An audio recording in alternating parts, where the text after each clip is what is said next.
Operation Hidden Rank, the CEO who cleaned to observe. Full cinematic story for YouTube, 6,000 words pacing. They all walked past him. The tall man in the faded gray janitor's uniform, his head slightly bowed, pushing the mop along the marble floors with a rhythm that had grown familiar to the night crew. His movements were precise, almost military, deliberate, silent.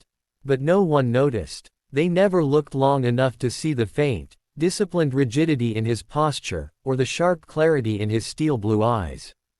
After all, he was just the new janitor. But that janitor was Thomas Grant, a billionaire CEO of Astralink Technologies, a company he'd built from nothing, currently spiraling into chaos under the leadership of the very people he'd once trusted. And now, hidden in plain sight, he had returned. Not as the man in the corner office. Not in a suit, but in the skin of the lowest rung. Because to truly understand the rot, he had to feel the floor where it grew. If you believe in kindness, second chances, and stories that reveal the hidden hearts of people, like, comment, share, and subscribe to Hidden USA Tales. Every act of engagement helps us tell more powerful, true inspired stories. Thomas had stepped down 6 months ago, citing health reasons, appointing a trusted board to steer the company. He had felt it in his bones, the fatigue, the disconnection. It was time to rest, he had told himself. But within weeks, disturbing whispers reached his ears, of employee mistreatment, layoffs of the innocent, unethical cutbacks, and most of all, the culture he had spent 2 decades nurturing, crumbling. He didn't want boardroom reports. He wanted raw truth. So he returned as someone unnoticeable. With only a forged ID and an alias, Tom Granger, he entered Astralink's downtown facility through the back door as a part-time night janitor. He had never held a mop before, never emptied bins or scrubbed grout with bare hands. The first night, his hands blistered. His knees ached. The smell of industrial cleaner stuck to his skin even after 3 showers. But he endured. Because with each passing night, he began seeing what he had never seen from the 47th floor. There was Maria, the exhausted Latina receptionist with 2 jobs, who brought homemade sandwiches to share with the security guard. She hadn't been paid overtime for months. No one noticed her crying in the bathroom after her 3rd write-up for being late, even though her bus route had been shortened due to budget cuts. There was Alan, the autistic intern, silently brilliant but ignored by his manager, belittled in meetings. Tom often saw him pacing alone on the rooftop during breaks, talking softly to the stars. And then there was Sarah, a single mom in HR, trying to fight against the toxic reforms from within, slowly being crushed by office politics. He once watched her pick up a call from her son, hide her tears behind a vending machine, and then return to her desk like nothing happened. Thomas had built this company to be a haven. Now it felt like a factory of fear. He quietly began documenting every injustice, every abuse of power. But more than that, he started helping. Small, unnoticed acts. Leaving a fresh meal in the fridge with no name. Fixing Alan's broken laptop cable anonymously. Cleaning a little extra around Sarah's cubicle with a handwritten note, "You're doing better than you think." Word began to spread among the night staff. The janitor wasn't like the others. He listened. He noticed. He cared. Yet not everyone welcomed him. Facility manager Roy, a man who thrived on shouting and making others shrink, didn't like Tom's quiet presence. He once yelled at Tom for taking too long in the break room. But Tom only nodded, eyes lowered, swallowing his pride with the grace of a man who had once commanded entire industries. Roy never knew that the man he barked at had signed his very first paycheck a decade ago. As weeks turned to months, Thomas learned something that broke him deeply. It wasn't just a few people who had lost their way. The soul of Astralink had been bartered, piece by piece, in boardroom deals and outsourced decisions. Compassion had no column in the profit sheets anymore. He found himself doubting everything. Maybe he had failed. Maybe the empire he built wasn't as solid as he believed. But one moment changed that. It was Maria's daughter's birthday. Maria had been working an extra shift, crying quietly in the corner because she couldn't afford even a cake. That night, Tom left early. The next morning, Maria found a box on her desk with a small note. "Happy birthday, Bella, from someone who believes in moms." Inside was a cake, 2 movie tickets, and $200 in grocery vouchers. No one ever found out where it came from. But Maria started smiling more.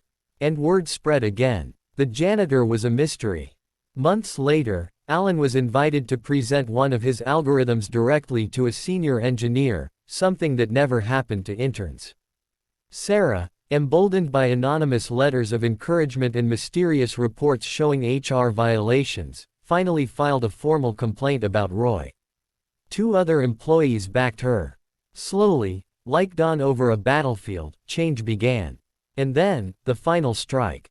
Thomas collected enough to shake the foundation.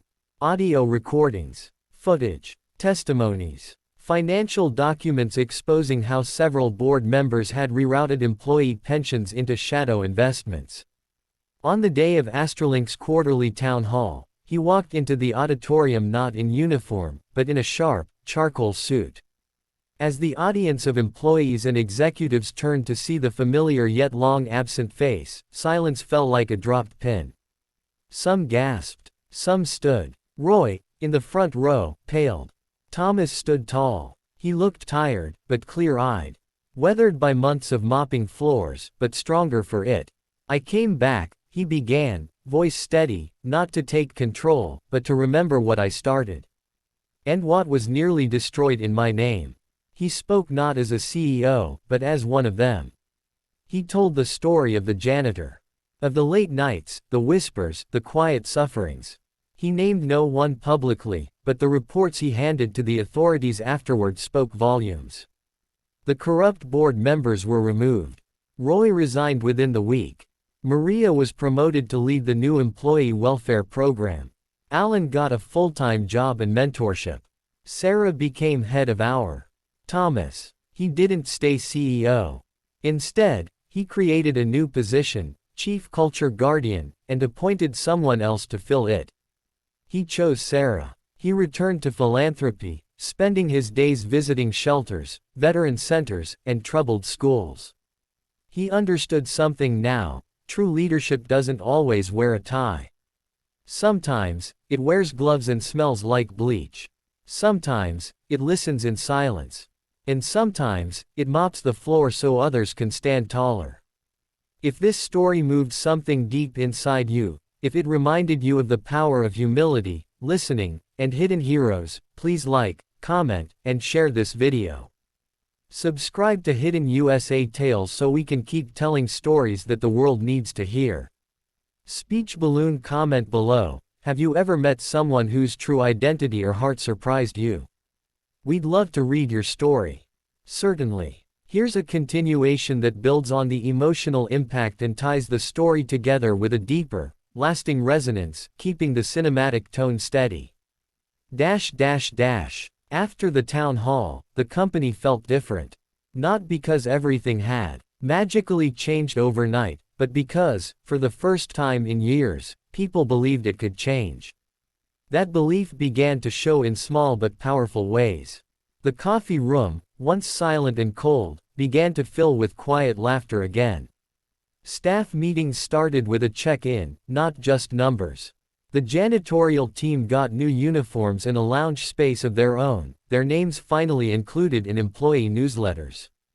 And every Friday, there was something new: Gratitude Hour, where anyone could anonymously recognize a colleague who went above and beyond.